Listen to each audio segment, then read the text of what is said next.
How hot is it? Hot enough to cook an egg on the street. This is 1010 Wins. You give us 22 minutes, we'll give you the world. The heat dome is indeed upon us. With the dangerously high temperatures? Some dangerous heat levels. Hottest temperatures really in 14 years. This is dangerous heat.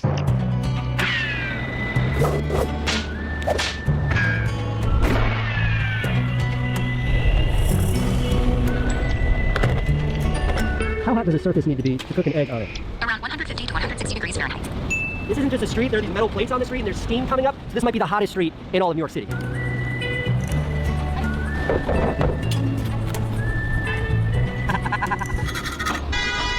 All right, making lunch. Behind me here is the Brooklyn Bridge City Hall subway station. Now, according to Google, this is one of the hottest subway stations in the city. Outside, it's currently about 105 degrees. None of the subway stations are air conditioned because they're all open. Just like walk in. Ooh, it is swampy down here. Not bad. What's amazing is the disparity between the subway platform and being on the train. 34-degree difference between the platform and on the train. This is the New York City Public Library, one of New York City's designated cooling centers. So if you're really hot and you need some place to go, you go in there, and then it's outside the library. It's about 112 degrees. Yeah, it has a motor on it. I can't bring this in? Nope. All right, let me just check the temperature. Bags open, everyone. 71 degrees in here. I said to that guy, stay cool, and he said, I'm always cool. Times Square temp check, 106.5 degrees. This is a cooling tent. 101 degrees. This is Central Park's Sheep Meadow. And the Sheep Meadow is usually like where you come on a hot summer day in New York City to like hang out, throw frisbee. What's surprising is that it's empty. The whole city's empty. Everywhere I skate around is just empty. This might be one of the quietest days I've ever seen in New York. Obviously, because I guess people are just staying inside today.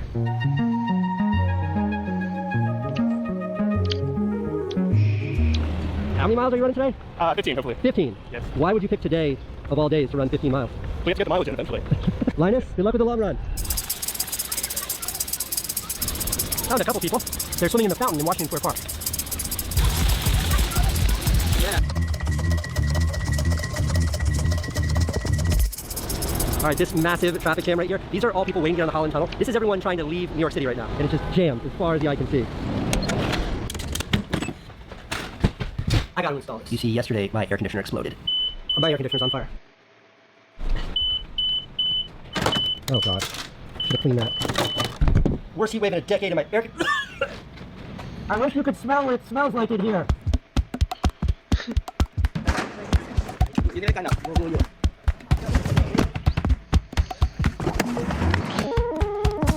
don't worry about air conditioners.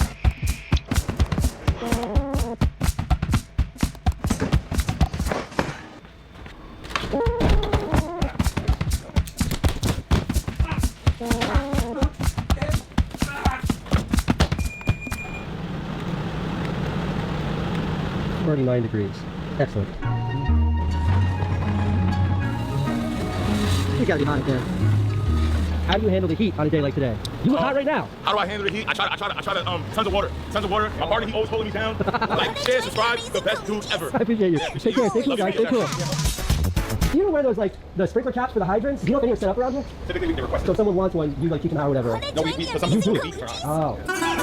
So it's a bit of a New York City tradition to open up fire hydrants, and then the kids like play in the street in the fire hydrant water. But if you just open up a fire hydrant and let it flow, it'll release 1,000 gallons of water every minute. So they put these special sprinkler caps on them, and it's only like 20 gallons a minute, and kids can play in it and stuff. And the city kind of sanctions it. You just go to a firehouse, and they like set it up for you.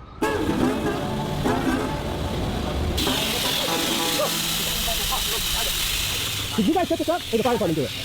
You guys did it.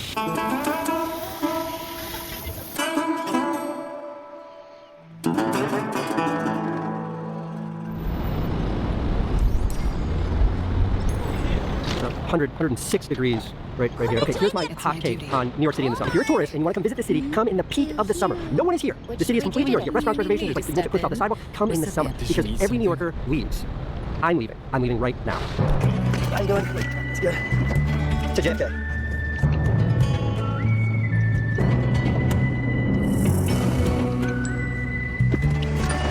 Thank you very much, sir. Have a good day.